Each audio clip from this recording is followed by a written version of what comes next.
As long as the concept of fandom and storytelling has existed, we've been fascinated with strong characters. There's just something fascinating about characters who exist on the edge of total dominance. Omni-Man from Invincible isn't just a strong character, he's one of the more brutal takes on the Superman character template, and understanding what makes him so dangerous requires an understanding of the culture and biology of the Viltromite Empire. People love a good powerful character when they can compare with. It's what basically ran forums of the early internet on who could be who, and thanks to the Invincible TV show, mainstream nerds on the internet have someone new they can add to their list. So let's break down the Viltromites across a few key areas: culture, power, weaknesses, and how Omni-Man specifically stacks up against other titans of pop culture like Superman and Goku. Oh, and some minor spoilers for show watchers, nothing too much in the end game, nothing covering Mark, but we do cover some Viltromite lore that you guys haven't seen yet in the show, so this is your warning. So eat up while you're still on your lunch break watching this video. I see you there.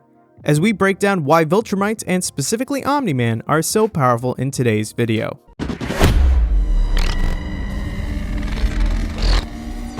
To understand Omni-Man, you have to start with the world that he comes from. The Viltromites aren't just a superpowered species. They're the product of one of the most brutal forms of artificial evolution in comic book history. Roughly eons before the events of Invincible, when Argol was essentially the king of the Viltrum Empire during the Golden Age, he was assassinated by Thaddeus, who became disillusioned by Viltrum's cruel need for conquest. This event became known as the Great Betrayal. After he fled and established a coalition of planets to oppose the Viltrum Empire, Viltrumite society reached a pivotal turning point. In their pursuit of creating a perfect race, the Viltromites initiated a mass culling of their own population, slaughtering anyone deemed weak in a mass eugenics campaign. Only the strongest survived, which in hindsight seems like a bad idea now, but hey, you know. This isn't just window dressing, it defines how they act. Viltromites don't see themselves as heroes or villains, they see themselves as inevitable. Every planet they conquer is just another box to check off, and when Omni-Man arrives on Earth under the guise of protecting it, he's following protocol, not having a crisis of consciousness. Earth is just another name on the list for the Viltrum Empire. What makes this interesting from a narrative standpoint is how Invincible chooses to depict Omni-Man's internal struggle, not as someone torn between good and evil, but as someone trying to reconcile millennia of imperial conditioning with something more human.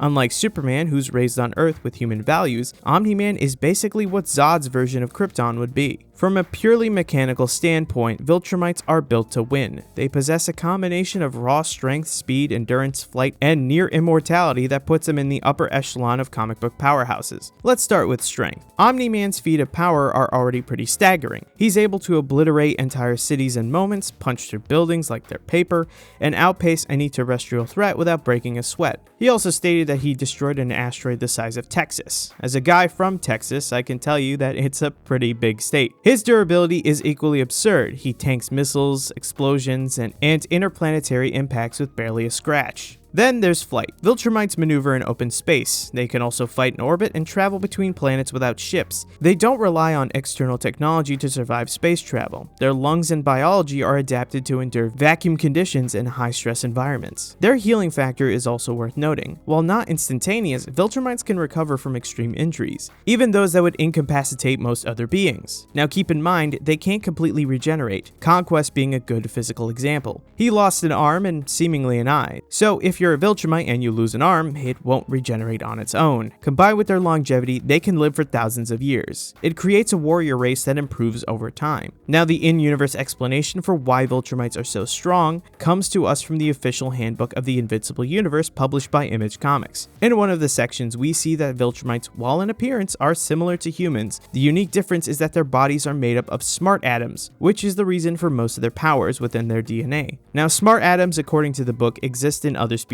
as well. However, Viltromites are the only ones who have mastered the full capabilities of smart atoms, which allow them to fly and do other feats that ignore the laws of physics. Look, it doesn't make much sense, it's a comic book, and people are going to ask for how. One of the more subtle aspects of their biology is how it ties into their ideology. Strength isn't just a physical trait to the Viltromites, it's a moral one. They go by might means right. That belief isn't just cultural, it's evolutionary, reinforced over generations by selective breeding and warfare and eugenics. All that said, the Viltromites aren't without weakness, both physical and mental. On the biological side, there is one major vulnerability that's been exploited in the comics. Certain high-frequency attacks can cause Viltromites intense pain and disorientation. This is because it interrupts the equilibrium of their inner ear, and it's been used tactically to level the playing field against them. In addition, while their healing is impressive, it's not foolproof. Massive trauma or sustained damage can incapacitate or kill them, especially when delivered by another Viltromite or a being of comparable strength. Viltromites are also vulnerable to normal emotions. Later in the comics, when the Viltromites invade Earth, some have families that they establish bonds with, much like Nolan did with Mark and Debbie, and fought to protect Earth, making them capable of empathy, showing that the Viltromite way of life is forced on them, but can be erased if their own personal values are put in the way. Now that we have the biological background of why Viltromites are so powerful, let's for funsies compare them to the arguable OGs of power scaling. And I'm not going to be saying who beats who in a fight, that's entirely subjective, but if you guys want to hash out that answer in the comments, please feel free. But when comparing Omni-Man to Superman and Goku, they share a lot of similarities. For Superman, Omni-Man is pretty much a copy of his template, minus some fantastical powers like laser vision and ice breath, and using the sun as a source of energy. Goku, on the other hand, seems like he doesn't share much with Omni-Man, but actually they both come from warrior races who conquer other worlds, and both races get stronger as they age. Superman, for instance, represents restraint. Despite being arguably the most powerful character in the DC universe, Superman rarely uses his full strength. He was raised to value life above all else. His powers are governed by morality, not dominance. Omni-Man is the opposite.